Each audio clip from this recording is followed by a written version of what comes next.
Okay, so we're now going to have a look at the examples in your book. So the first example we're looking at is 17.3 on page 275. And this is the reaction that we're given here. So it's our ammonia reaction again. And we're asked to find the equilibrium constant for this reaction. We're also given the concentration of each of the species in this reaction. So we're told that the concentration of nitrogen is 13.6 moles. The concentration of hydrogen is 1 mole. And the concentration of ammonia is 1.5 moles. So you'll remember from your notes that we always work in moles per litre when we're working out equilibrium constants. And luckily in this question, we're told that the container that these are in is a 1 litre container. So we don't have to worry about changing the units or anything like that. So it's a 1 litre container, which is fine. So these are all already in moles per litre, so that's fine. So again, then we're just going to fill in to our formula for Kc. So first of all, we'll work it out using the species that we're given. So our square brackets, again, are important. NH3 to the power of 2 over N2 times H2 to the power of 3. So that's our formula, and then we can just fill in, because these are already in moles per litre, we can fill in the concentrations. So the concentration of NH3 is 1.5, and we're going to square that, and then underneath the line we have the concentration of N2, which is 13.6 multiplied by the concentration of H2, which is 1 to the power of 3. So we can see here I'm using ordinary brackets, and that's fine. It's just when you're writing the expression, you need to have the square brackets. Over here, it's fine to use ordinary brackets. So when you work that out, you should get an equilibrium constant of 0.165. And the units for that then, you can see here you have moles per litre times moles per litre over moles per litre times moles per litre times moles per litre times moles per litre. So it's going to be 1 over moles per litre to be squared. That's the units here. And maybe if you want to have a go of pausing the video and going through that yourself based on how I did it in the last video, that might make more sense for you. So that is the example 17.3. So let's have a look then at the next one, which is 17.4, and it's on the same page.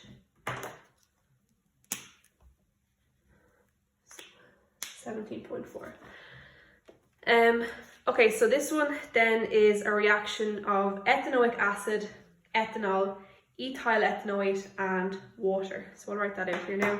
So this question is getting a little bit trickier, and we're working our way up to the type of a question you would get in an exam. So we have here CH3COOH, which is our ethanoic acid, plus ethanol, which is C2H5OH. And then we have our symbol for a reversible reaction. We're left with CH3COOC2H5 plus H2O. So I'll just move this so we can see it. Okay, so we're told this time in the question, well, first of all, we want to write our equilibrium constant expression, so we can do that straight away. Kc, I'll do it over here, is equal to our products over our reactants. So it's CH3COOC2H5 in our square brackets times H2O over again CH3COOH, our ethanoic acid, times our ethanol C2H5OH. So that's part I of the question finished. all you were asked to work out was the equilibrium constant expression. So part 2 of this question is just a theory part. It asks, state how you would experimentally determine the amount of ethanoic acid present in the equilibrium mixture. So that might throw you off a little bit, but really all it's asking you is, what way would you carry out an experiment to determine the concentration of a sample of ethanoic acid, which is an experiment that you've all done and you're all very familiar with. So as you know, you would titrate it against a base of known concentration. So again, that question could throw you off a little bit because this is chemical equilibrium and it's asking you about another chapter with your acid-base titrations. But if you just stop and think about it for a second, it's a very straightforward answer. So that's part 2. Okay, so part 3 then is what I'm most concerned about at this point. It asks us to calculate the equilibrium constant. So we need to fill in the concentrations for each of these. The problem is we don't have the concentration for each of these. We were given the masses. So we need to work out what the concentrations are based on the masses that were given. So I'm going to wipe this out for now, and I'm going to talk you through our method for working out the concentrations in a situation like this. So what you always do is we have a little mnemonic that's going to help us. So it's isn't chemistry excellent? Okay, so that's going to help you remember how to do this question, ICE, or you can just remember it as ICE, but I prefer my own. So I stands for initially. So what are the concentrations at the beginning of the experiment?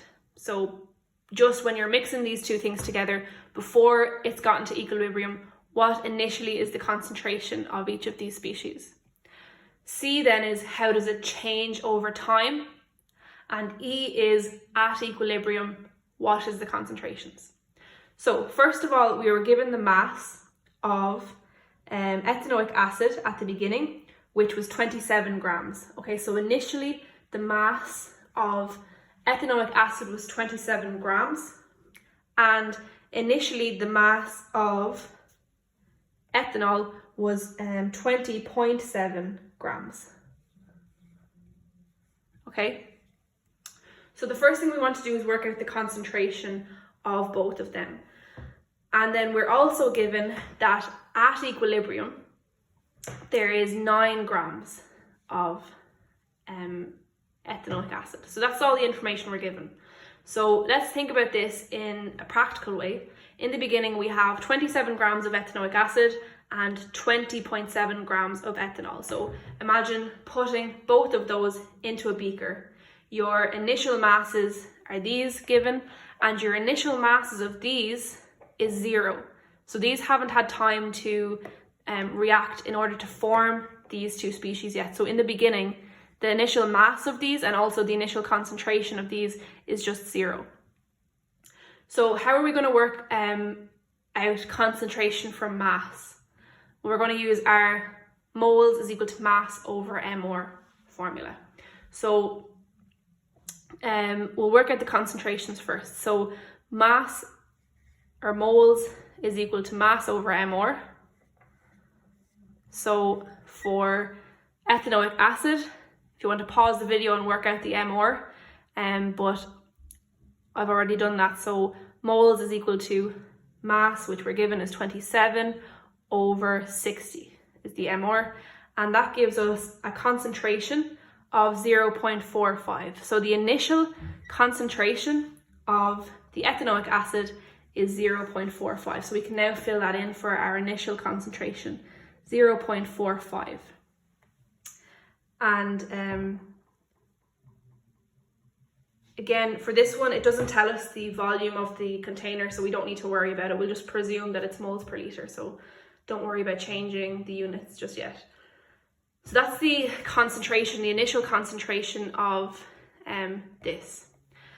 So then to work out the initial concentration of your ethanol, same way. So it's going to be 20.7 divided by the mR of ethanol, which is 46. And that gives us a concentration again of 0.45 moles per litre. So you can work it out that way, or some of you might have spotted that it's a 1:1 ratio, so it should be the same concentration. So again, this is the initial concentration. So in the beginning, we've mixed these two chemicals together and we haven't got any of this yet. So this is just at the very beginning of the reaction. And we can work out then what the moles is down here. So this is at equilibrium. So after a period of time when we can see that the reaction is in equilibrium, so the rate of the forward reaction is equal to the rate of the backward reaction, this is the mass of ethanoic acid that's present. So to work out that in moles, it's just going to be 9 over the MR again, which is 60, and that gives us 0.15 moles. Okay, so now we've worked out the moles of ethanoic acid when the reaction has reached equilibrium. So this is where our ice comes in, or isn't chemistry excellent? So the C, as I said, stands for changing. So how does this change in the process of getting to equilibrium? Well, what is the difference between 0.15 and 0.45? This has decreased by 0.3. So that means that 0.3 moles of ethanoic acid has reacted. Same thing here then. Because this is a 1:1 ratio, that means that if 0.3 moles of ethanoic acid reacted, then it must be the same here. 0.3 moles of ethanol reacted. So that leaves us then with, we had 0.45 in the beginning of ethanol, and we take away 0.3 again, we know our concentration at equilibrium is going to be 0.15. So that means that if for every, you can see then again, this is all 1:1 ratio. Okay, so that means that if 0.3 moles of ethanoic acid has taken part in the reaction, for every 1 mole of this, there's 1 mole of this. So 0.3 moles has taken part in the reaction. That means there is 0.3 moles of this as well. And again, 0.3 moles of water. So sorry, I'll try and fix this.